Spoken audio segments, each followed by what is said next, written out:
আরও এক ঝাঁক অরিজিন ফুটবলার আসছে বাংলাদেশে। এই তালিকায় আছেন ৮ অরিজিন ফুটবলার, যার মধ্যে ৫ জনের আশা ইতিমধ্যেই চূড়ান্ত। ৩ জন আছেন সিরিয়ালে, যাদের সাথে মূলত যোগাযোগ চলছে। সব ঠিকঠাক থাকলে বাকি ৩ জনকেও দেখা যাবে লাল সবুজের জার্সিতে। ধাপে ধাপে এগোনো যাক। ফারহান আলী ওয়াহিদ আর ইউসুফ আহমেদ বাংলাদেশের পাসপোর্ট বুঝে পেয়েছেন। এই খবর ইতিমধ্যে সবারই জানা। জায়ান হাকিমকে নিয়েও কাজ করছে বাফুফে। দ্রুত সময়ের মধ্যে জায়ানের পাসপোর্টের কাজেও হাত দেবে ফুটবল ফেডারেশন। এই ৩ জনের মধ্যে ২ জনের সেপ্টেম্বর উইন্ডোতে আসা নিশ্চিত। বাকি একজন, সেই একজনটাকে যিনি সেপ্টেম্বরে আসতে পারছেন না, তিনি আর কেউ নন, জায়ান হাকিম। বাফুফে চেষ্টা চালালেও অনেক কাগজ মিসিং থাকায় সময় লাগছে বেশি। সূত্র নিশ্চিত করেছে আসন্ন উইন্ডোতে এই ফরওয়ার্ডকে পাওয়া না গেলেও সাফে জায়ান হাকিমকে দেখা যাবে লাল সবুজ জার্সিতে। চলুন পরের 2 ফুটবলারে যাওয়া যাক। এশিয়া থেকে একজন ফুটবলার আসছেন, সেটা আগেই জানিয়েছিল স্টার প্লে। সেই ফুটবলারটি আর কেউ নন, আলোচিত সুকি ইতোফুসা। 5 জনের মধ্যে বাকি 2 জনকে নিয়েও হচ্ছে বেশ আলোচনা। বাফুফে থেকে নিশ্চিত না করলেও সূত্র বলছে সেপ্টেম্বরে আসার সম্ভাবনা রয়েছে সুকি ইতোফুসার। জাপানে জন্ম নেওয়া ইতোফুসার বাবা বাংলাদেশি। বাংলাদেশের হয়ে খেলতে জাপানের পাসপোর্ট ছাড়তেও রাজি আছেন এই ফুটবলার। মূলত তার বাবার আগ্রহেই সুকিকে বাংলাদেশের হয়ে খেলতে বেশি আগ্রহী করে তুলেছে। লেফট উইঙ্গার হিসেবে খেললেও মিডফিল্ডেও খেলার অভিজ্ঞতা আছে এই অরিজিন ফুটবলারের। জোর গুঞ্জন শোনা যাচ্ছে ইউনাইটেড স্টেটসের সাইফ কেরওয়ালাকে নিয়ে, তবে তার বিষয়ে বাফুফে সূত্র থেকে এখনো পর্যন্ত নিশ্চিত তথ্য পাওয়া যায়নি। এছাড়াও বাংলাদেশের হয়ে খেলার আলোচনায় আছেন নরওয়ের আলমাস আলী সম্রাট ও ইংল্যান্ডের লুই ওয়াটসন। তবে লুই ওয়াটসন এখনো পর্যন্ত বাফুফে থেকে দেয়া মেসেজের উত্তর দেননি। তার পজিটিভ উত্তর পেলেই তাকে নিয়ে কাজ শুরু করবে ফুটবল ফেডারেশন। আরেকটা নাম ট্রেভর ইসলামকে নিয়ে অনেক বেশি আলোচনা হলেও সেপ্টেম্বর উইন্ডোতে তার আসার কোনো সুযোগ নেই। সাফে তাকে পাওয়া নিয়েও কোনো আপডেট নেই এখনো পর্যন্ত। তবে ট্রেভর 2027 সালের শুরুর দিক থেকে বাংলাদেশের হয়ে খেলার জন্য অ্যাভেলেবল থাকবেন। সামনে বাংলাদেশ আসিয়ান খেলবে নাকি 4 জাতীয় টুর্নামেন্ট, সেটি এখনও নিশ্চিত নয়। তবে বাংলাদেশ যেটি খেলবে সেখানে জায়ান হাকিমকে পাওয়া হচ্ছে না, সেটা একেবারে নিশ্চিত।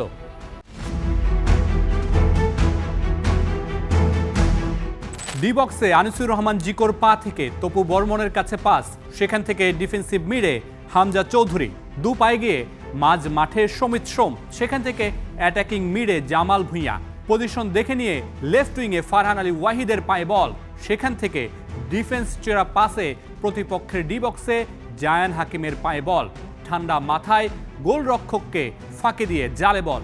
বাংলাদেশের লিড 1-0।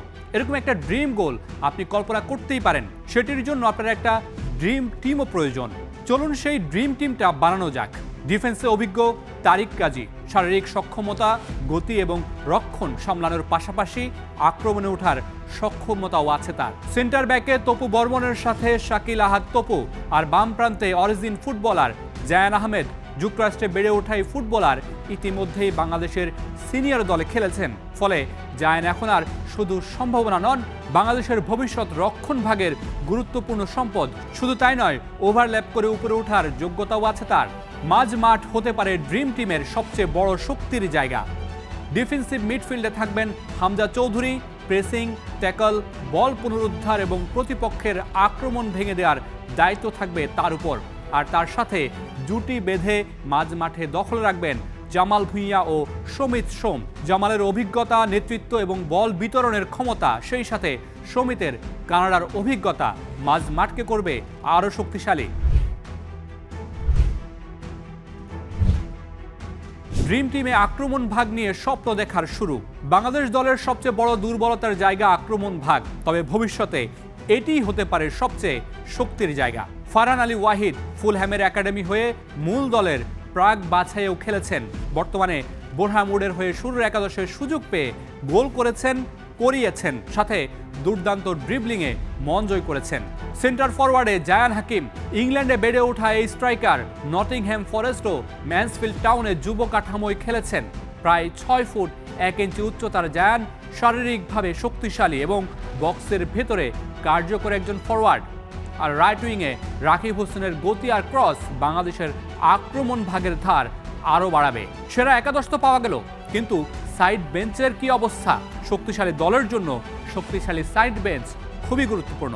সাইড বেঞ্চে আনিসুর রহমান জিকোর বদলি হিসেবে থাকবেন মিতুল মার্মা। সাম্প্রতিক সময়গুলোতে জাতীয় দলের গোলবার তিনিই সামলাচ্ছেন। ডিফেন্সে থাকবেন সাদউদ্দিন, বিশ্বনাথ ঘোষরা, আর মাঝ মাঠের জন্য মোহাম্মদ ইউসুফ আর সোহেল রানা থাকবেন বিবেচনায়। তবে এখনও বাংলাদেশের হয়ে খেলা নিশ্চিত না হওয়া সুকি ইতোফুসা, লুই ওয়াটসনরা থাকবেন আলোচনায়। আর আক্রমণ ভাগে মুরসালিন, ফাহমিদুল সহ একজন নাম্বার 9 থাকবেন সাইড বেঞ্চে।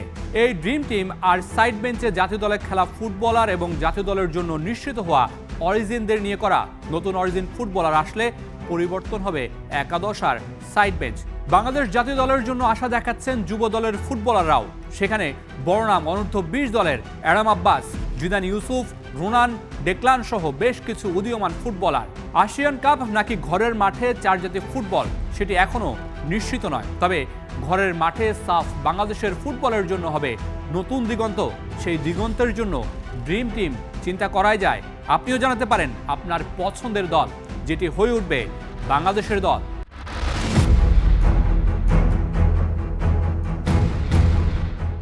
2030 সালে না হলেও 2034 সালে বিশ্বকাপ খেলবে বাংলাদেশ।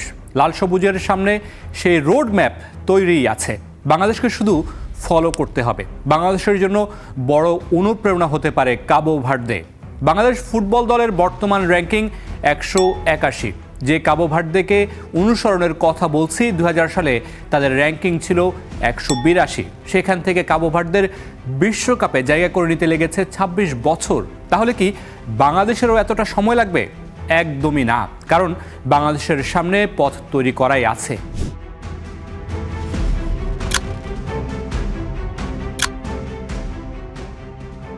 বাংলাদেশের এত সময় কেন লাগবে না তার আরেকটা উদাহরণ হতে পারে নিউজিল্যান্ড। সবশেষ বিশ্বকাপে 85 র্যাঙ্কিং নিয়ে বিশ্বকাপ খেলেছিল তারা।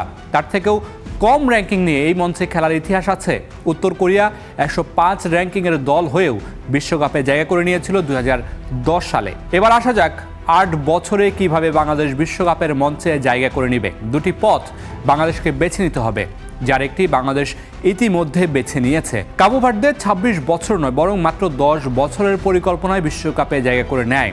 2010 সালের পরে তারা মূলত ডায়াসপোরা ফুটবলারদের খুঁজে বের করতে শুরু করে। 6 লাখ জনগণের দেশ, কিন্তু ইউরোপে তাদের প্রবাসী জনগোষ্ঠী দেশের জনসংখ্যার চেয়েও বেশি।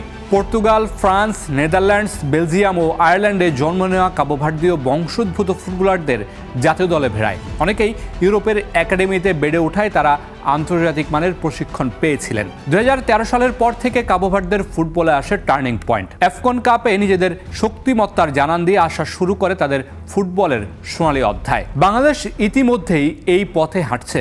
সেই 2013 সালে প্রথম অরিজিন ফুটবলার হিসেবে বাংলাদেশের দলে খেলেন জামাল ভুঁইয়া। এরপর খুব বেশি উন্নতি না হলেও ইতিমধ্যে হামজা, সমিত সোম সহ একাধিক অরিজিন ফুটবলার নিয়ে নিজেদের শক্তির জায়গা জানান দিচ্ছে বাংলাদেশ। কাবো ভার্দের জন্য আফকন ছিল, বাংলাদেশের সামনে সাফ আর এএফসি। নভেম্বরের সাফ জয় হতে পারে বাংলাদেশের ফুটবলের সবচেয়ে বড় টার্নিং পয়েন্ট। তবে আরও একটা পথ, যে পথে এখনো অনেকটা পিছিয়ে বাংলাদেশ। কাবো ভার্দে ফিফা ফরওয়ার্ড কর্মসূচির অর্থে একাডেমিক প্রশিক্ষণ কেন্দ্র ও কোচ উন্নয়ন প্রকল্প চালু করেছিল। তরুণ ফুটবলার তৈরির জন্য দীর্ঘমেয়াদী উন্নয়ন কর্মসূচি নিয়েছিল। বাংলাদেশ বয়সভিত্তিক দলে অরিজিন ফুটবলার টানলেও উন্নত প্রশিক্ষণের ব্যবস্থা, উন্নত কাঠামো আর উন্নত একাডেমিতে অনেক পিছিয়ে। বাংলাদেশ সবচেয়ে বেশি পিছিয়ে ক্লাব ফুটবলে। বেশিরভাগ ক্লাবেরই নিজস্ব একাডেমি নেই, নিজস্ব হাই ক্লাস অনুশীলন গ্রাউন্ড নেই, আধুনিক জিম নেই, লিগে উন্নত মানের প্রতিদ্বন্দ্বিতা নেই, যা বাংলাদেশকে বছরের পর বছর অন্যদের থেকে পিছিয়ে রাখছে। ফুটবলে উন্নতি করতে হলে, বিশ্বকাপের মঞ্চে যেতে হলে গোটা দেশকে একসাথে মুভ করতে হবে। শুধু একজন কোচ কিংবা অরিজিন ফুটবলার দিয়ে বিশ্বকাপে যাওয়া সম্ভব নয়। ভালো কোচ, ভালো জাতীয় দলের পেছনে উন্নত কাঠামো, উন্নত লিগ, প্রতিদ্বন্দ্বিতা, অরিজিনদের সাথে লোকাল ফুটবলারদের প্রতিযোগিতার জন্য উন্নত ফ্যাসিলিটিস, অবকাঠামোর প্রয়োজন। বাংলাদেশের সামনে রোড ম্যাপ তৈরি আছে, শুধু বাস্তবায়নের অপেক্ষা। সেটি করতে পারলেই 2034 বিশ্বকাপ খেলা লাল সবুজের দেশটার জন্য কঠিন হবে না। মিস্টেকের সুযোগ নেই, বল নিজের পায়ে রাখো, ফাস্ট ফুটবল খেলো। বাংলাদেশ ফুটবল দলের হেড কোচ থমাস ডুলির বার্তাটা এমনই। ডিফেন্সিভ আর কাউন্টার অ্যাটাক নির্ভর ফুটবল খেলা বাংলাদেশ কিভাবে এই দর্শনের সাথে মানিয়ে নেবে, কতটুকু মানিয়ে নিতে পারবে সেটি একটু দেখার চেষ্টা করব। চলে যাব ডুলির অধীনে বাংলাদেশের খেলা প্রথম ম্যাচ সান মারিনোতে।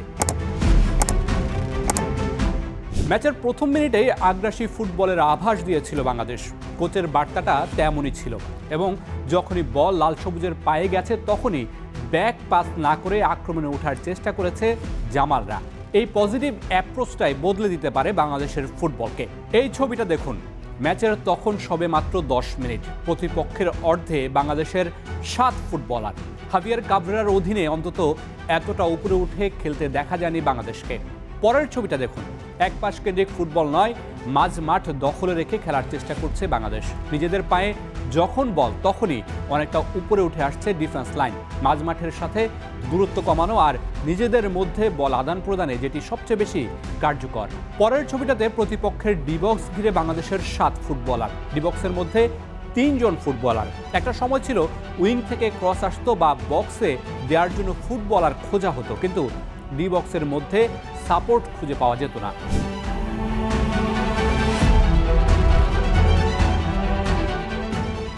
পরের ছবিতে এক তপু বর্মন ছাড়া 9 ফুটবলারই প্রতিপক্ষের অর্ধে। গোলের ক্ষুধা, আক্রমণাত্মক ফুটবলের মানসিকতা, প্রতিপক্ষকে চাপে রাখা, এ সবই বলে যায় এই ছবি। তবে সমস্যাও আছে। এই অবস্থায় প্রতিপক্ষ বল উইন করতে পারলে দ্রুত নিচে নেমে আসার সক্ষমতাও থাকতে হবে বাংলাদেশকে। যখন উইংয়ে বল যাচ্ছিল তখন ডি বক্সে এক ঝাঁক ফুটবলার অবস্থান নিচ্ছিলেন এবং সেটির সুফলও কিন্তু বাংলাদেশ দ্রুতই পেয়েছিল। ডি বক্সের মধ্যে লাল জার্সির 5 ফুটবলার থাকায় মার্কিংয়ে সমস্যায় পড়েছিল সান মারিনো। এই যে ডি বক্সে ওভারলোডের ব্যাপারটা, সেটি থমাস ডুলির মুন্সিয়ালা। আবার যখন সান মারিনো বল উইন করছে তখন একসাথে নিচে নামছে ডিফেন্ডাররা। এই যে ওভারল্যাপ করে উপরে ওঠা আবার দ্রুত নিচে নেমে আসা, এটাই আধুনিক ফুটবল। এই আধুনিক ফুটবলেই বাংলাদেশকে বদলে দিতে চান নতুন কোচ থমাস ডুলি। থমাস ডুলি দলকে ওয়ান টাচে খেলাতে চান, সেটির আভাস সান মারিনো ম্যাচেই পাওয়া গিয়েছিল। শুধু তাই নয়, গ্যাপ তৈরি করা, চান্স ক্রিয়েট করা, পজিটিভ অ্যাপ্রোচ সবে দেখা গিয়েছিল সান মারিনো ম্যাচে।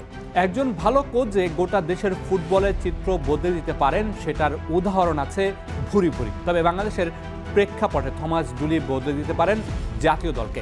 এক ম্যাচ দিয়ে আসলে জাজ করা সম্ভব নয়, জাজ করা উচিত নয়। তবে যে পজিটিভ অ্যাপ্রোচ ডুলি দেখিয়েছেন ফুটবলারদের মধ্যে, যে পজিটিভ অ্যাপ্রোচ ডুলি সেট করাতে চাচ্ছেন, সেটি বাংলাদেশের ফুটবলকে বদলে দিতে পারে। থমাস ডুলি সামনে কি করবেন, সামনে কি হতে যাচ্ছে, সেটি হয়তো আমরা ভবিষ্যতে দেখতে পাবো। তবে সান মারিনোর বিপক্ষে একটি ভিন্ন বাংলাদেশকে দেখা গিয়েছে, যে বাংলাদেশ আগে এরকম আক্রমণাত্মক আগ্রাসী ফুটবল খেলেনি। থমাস ডুলি যেটা চান, পজিটিভ মাইন্ডসেট, আগ্রাসী ফুটবল, অ্যাটাকিং ফুটবল।